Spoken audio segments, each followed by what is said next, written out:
Chapter 14, A Father's Role.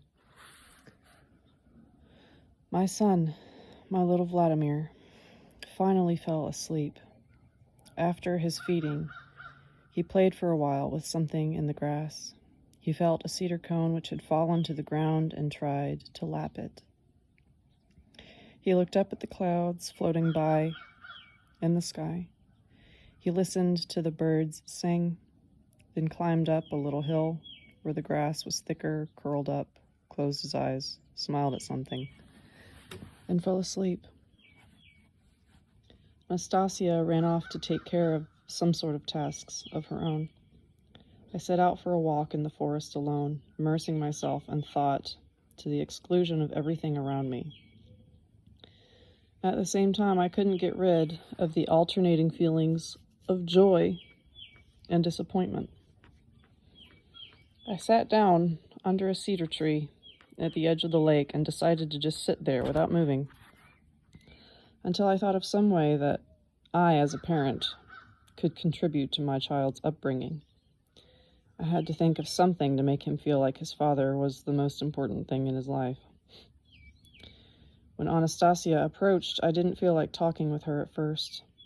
It was her laughter, in fact, that had distracted my son from me. Anastasia sat quietly by my side, her hands clutching her knees, thoughtfully contemplating the calm waters of the lake. She was the first to speak. Please do not be offended at me. Your communication struck me as so funny. I could not restrain myself. That's not what I'm so bothered about. What is it then? Many readers' letters ask about how to bring up children. They want me to ask you everything about your system of raising children and to describe it in my next book. But what is there here to describe? There is no system. Quite the opposite. What you have here is some kind of anti-system. For example, what should fathers do under such circumstances, a reader might ask. You used a most appropriate word, anti-system. You can describe that. But who would be interested in that? People are looking for practical guides where it tells them what they should do with their baby when he's, say, 1 month old, and then when he's 2 months old, and so on. An hourly schedule. Books that offer a dietary program, a complete timetable for bringing up the child according to his age. But here you have only a complete indulgence of the child's whims, an all-permissive attitude. Tell me, Vladimir, what do you want our son to be like when he grows up? What do you mean, what do I want him to be like? Of course I want him to be a happy, normal, and successful individual. And there are many happy people amongst your acquaintances? Happy? Well, if you're talking about completely happy people, I'd have to say probably not very many. Everybody's got something not quite right with their lives. Either there's not enough money, or they're plagued by illness, or family squabbles. But I want my son to avoid any kind of unpleasant experiences. Then think about it. How can he avoid them if you deliberately squeeze him into the system everyone is brought up in? And think, might there not be a certain pattern in the fact that all parents want to see their children happy, and yet they grow up and turn out just like everyone else, not very happy? A pattern? I queried. What kind of pattern? If you know, tell me yourself. Let us ponder this question together. This is something people have been thinking about for ages, Anastasia. All kinds of scholars and specialists are pondering it. For this, they have invented all sorts of systems of child rearing, worked out schedules, trying to find the most efficient system. Take a more careful look around you, Vladimir. See the trees, the grasses, and the flowers growing. How could one possibly draw up an advanced schedule of the days and hours when they should be watered? You would not go watering flowers when they were being washed with water from heaven simply because someone worked out a daily schedule for watering them. Now you're going too far. That's just nonsense. That's not an example for raising children. It's not something that can happen in life. But you know, Vladimir, this is exactly what does happen in life, no matter what the system. It is still only a system.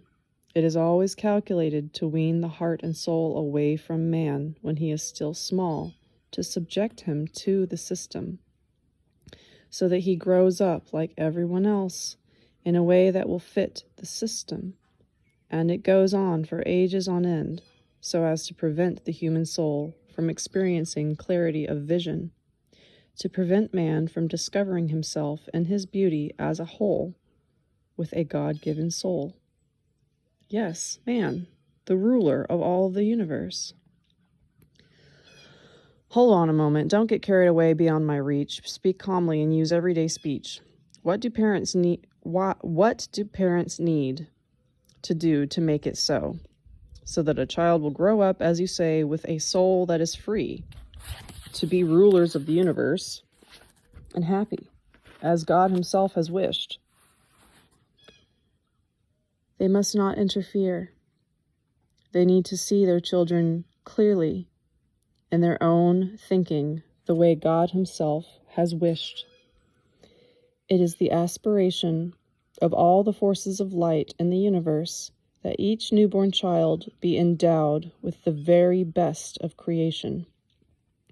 It is the parent's duty not to hide the creative light under the erudition of invented dogmas.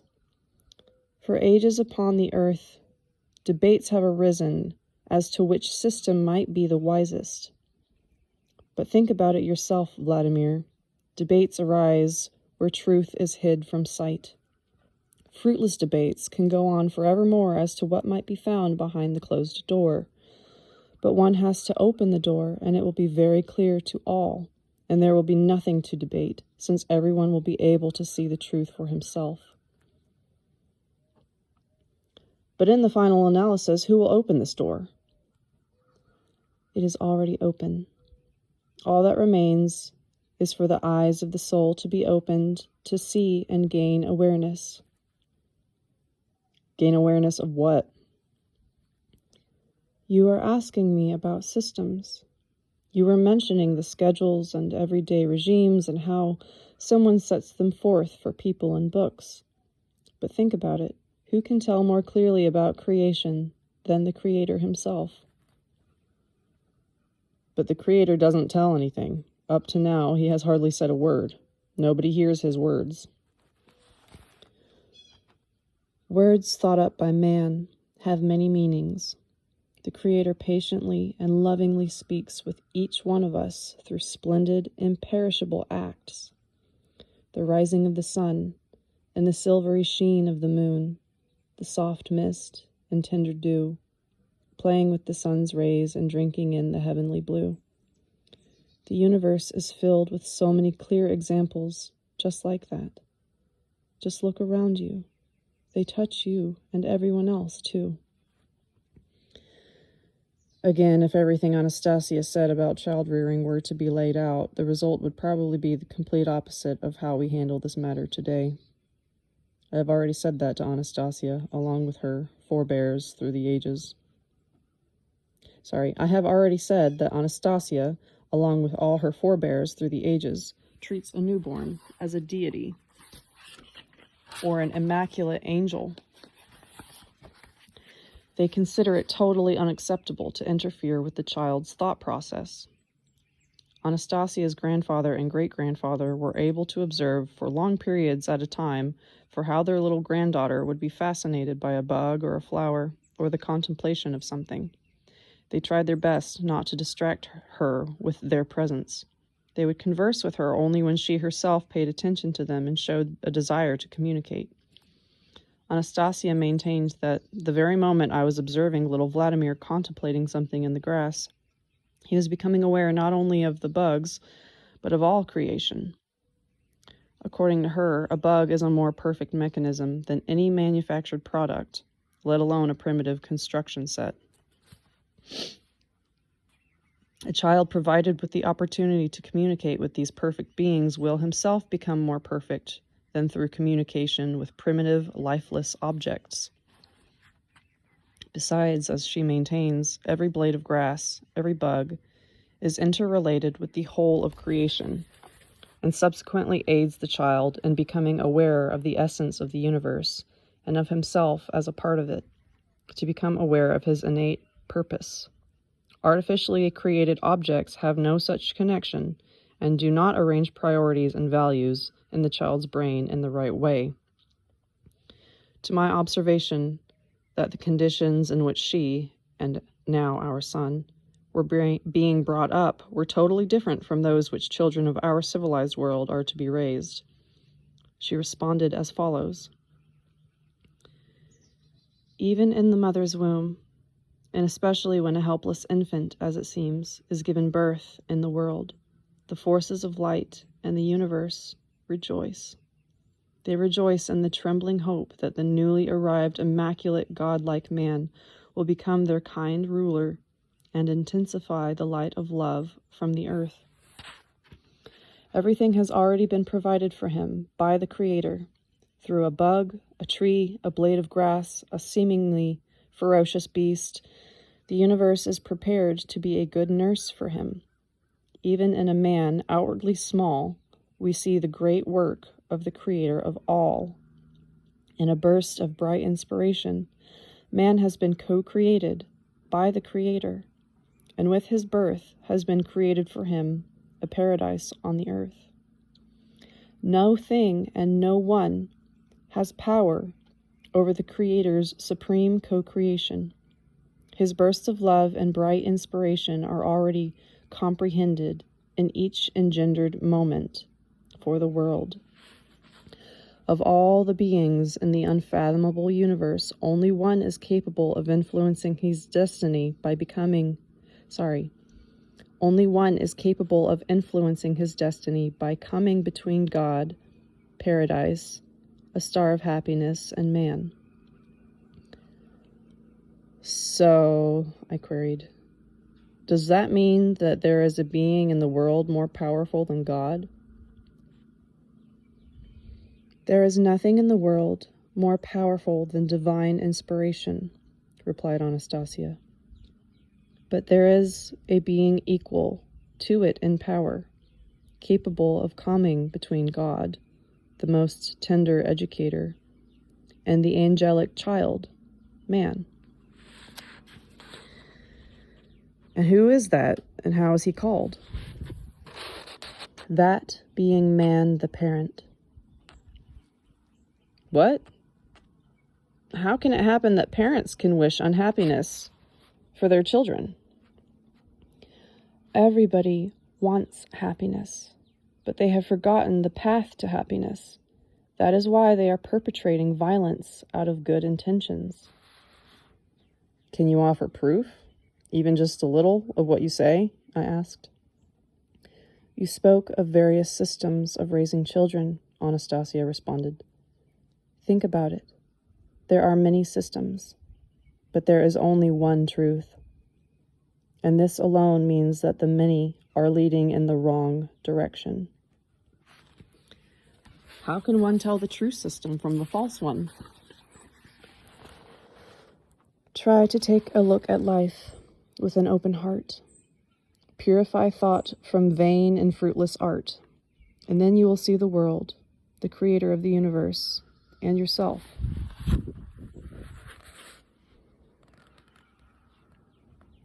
Where are the eyes of the heart? Where are the eyes of the heart in place of ordinary eyes? Who is capable of discerning all this? Couldn't you talk about things in a more specific term and in simpler conversational phrases? You said that your language would be similar to mine, but you were talking differently, and you are making me talk like you. I can sense how you are talking differently. Only a wee bit differently. And you will be able to remember the gist of what I say, and my speech will mix with yours. And do not worry, do not feel shy about the combinations of words you use. Your language will be understandable to many people. It will reveal to many hearts the essence concealed in those very hearts. Let the poetry of the universe express itself in the way that you write. What's going on here? I don't want anyone to change the way I write. But yet you were offended when a journalist called your language stilted. I, along with your readers, can make it so that your language may leap from stilted to the best sounding of all time.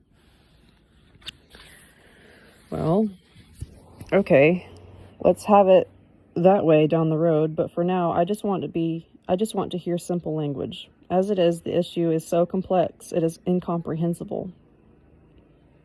How does it all happen? And how come parents are closing off the path to happiness for their children? And is that in fact what is really happening?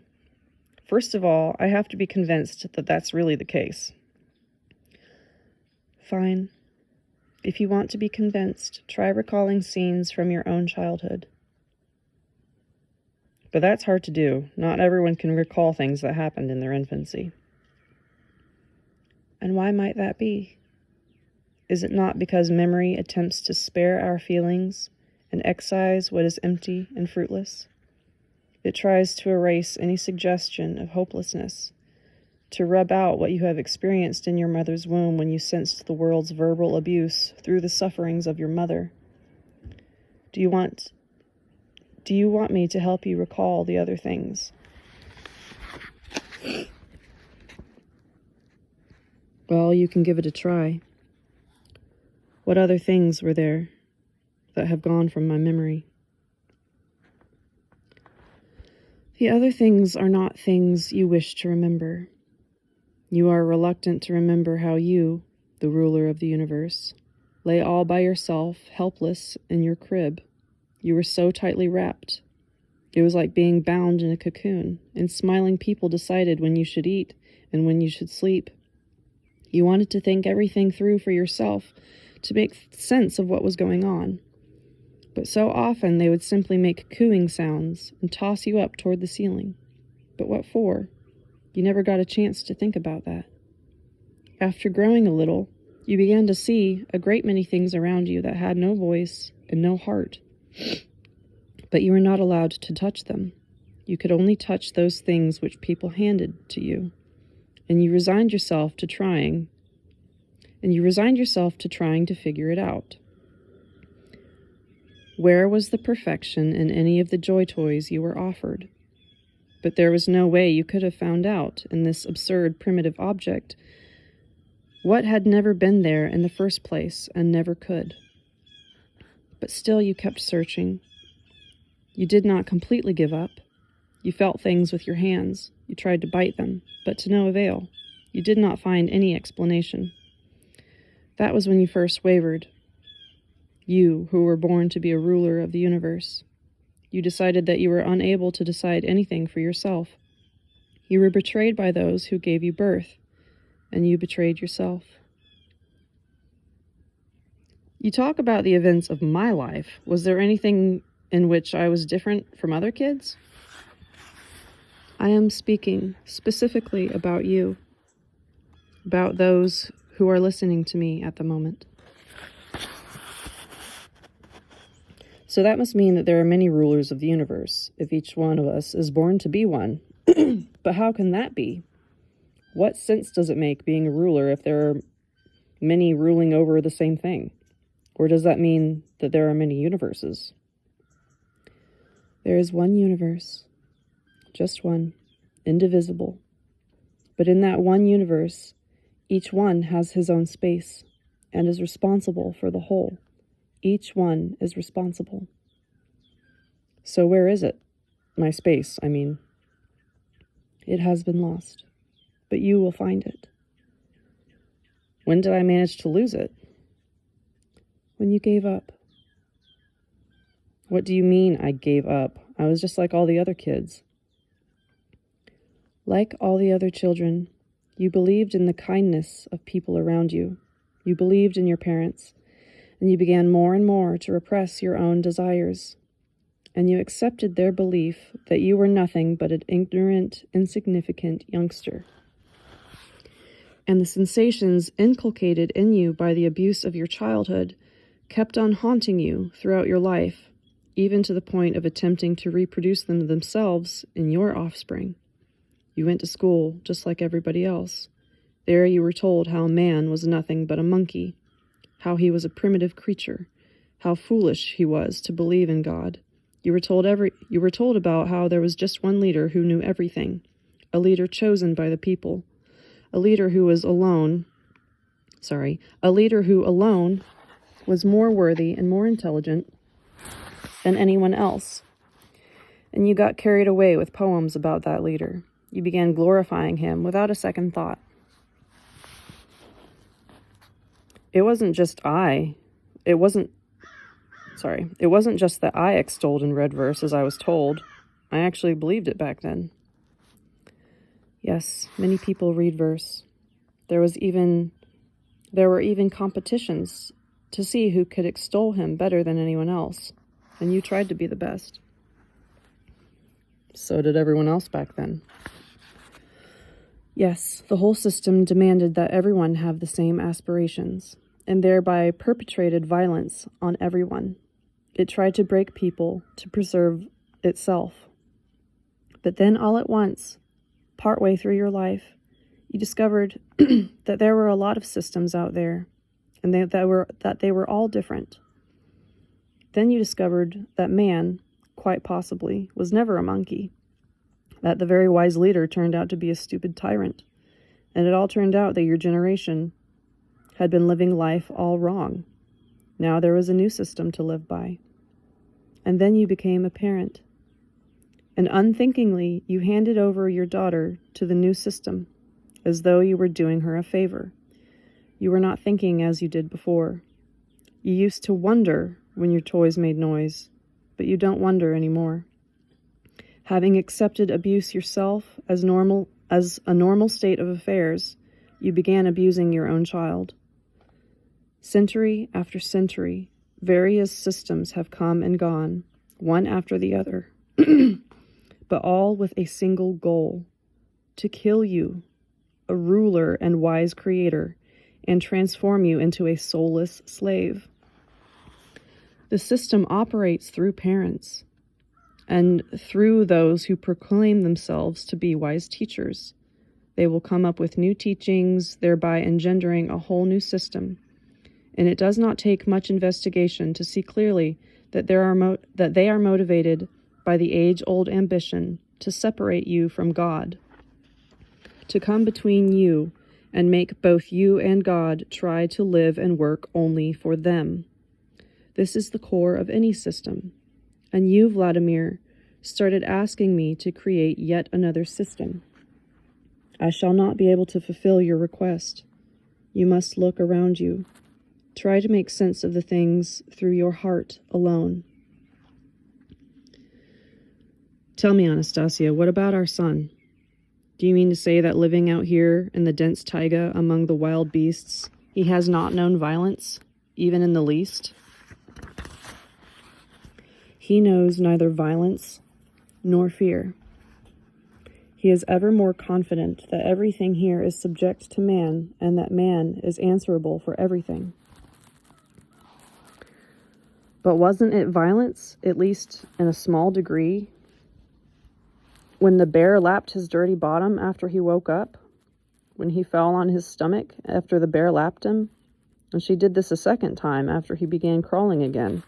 The second time he fell down. The way I saw it, he really didn't like the bear lapping at him like that. That's why he grabbed the bear by her muzzle so she would stop pushing him with her tongue. And right at that point, the bear stopped lapping him. A little later, he would realize the significance of this procedure. But right now, he sees it as a game. He himself plays with the bear and wants her to chase him. You say man is the wisest creature in the universe, Anastasia, but here our son is being raised by wild animals. That's not quite normal. I saw one time on a TV show how they showed a person who was already grown up. As a young lad, he had landed among the wolves, And when he was grown up, people caught him. And it was a long time before he could talk anything like a human being. He seemed quite backward mentally.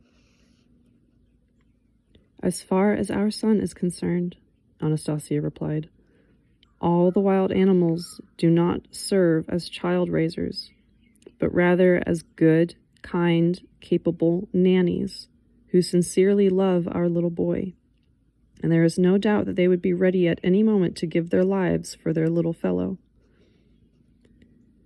Have you been giving them this kind of training for a long time? Did your grandfather and great-grandfather help you? What need is there for training? Everything was done ages ago by the Creator. But how could he have foreseen everything in advance to be able to teach each creature what to do in any given instance? Back there in the glade, I was watching you. Our son was looking at the squirrels, and one in particular caught his fancy. He held out his little hand to it, smiled, and uttered a drawn-out "eh" sound. And the squirrel dashed right over to him, the same squirrel that had caught his eye. The little one then played with it and took it by its paw and stroked its tail. Now, how could the Creator have foreseen this particular situation and taught the squirrel what to do? The Creator is wise. He made everything more simple and to perfection. How? From a man who is free from aggression, selfishness, fear, and many other dark feelings which came along later, emanates the light of love. Even though it is invisible to the eye, it is stronger than the light of the sun. Its energy is life-giving. The way the Creator arranged things, only man is endowed with such a tremendous ability. Only man. He alone is capable of bringing warmth to all living creatures. That is why all living creatures are drawn to him. As Vladimir, our little son, was paying attention to the squirrels, it says as Vladimir, I don't know why, maybe that's a typo. He fixed his gaze on one of them in particular, concentrated his attention on it, and his warmth went out to that little squirrel. In this warmth, the creature felt a sense of grace and rushed towards the source and was delighted to play with him. Our son can summon any animal that way. Thanks to the Creator, all newborns have such an ability. When they are still in the space of love, and nothing has yet erased this magnificent element within them, the space of love begins in the mother's womb, and then only spreads apace. Only man is endowed with the power to wreck or perfect this space. My grandfather did train the eagle, you remember that, and thereby introduced a new element into the space of love. This is what my forebears, my forefathers and foremothers, have been doing from time immemorial. Now, tomorrow will be a special day, and you will see what happens. Tomorrow will be an important day for the future.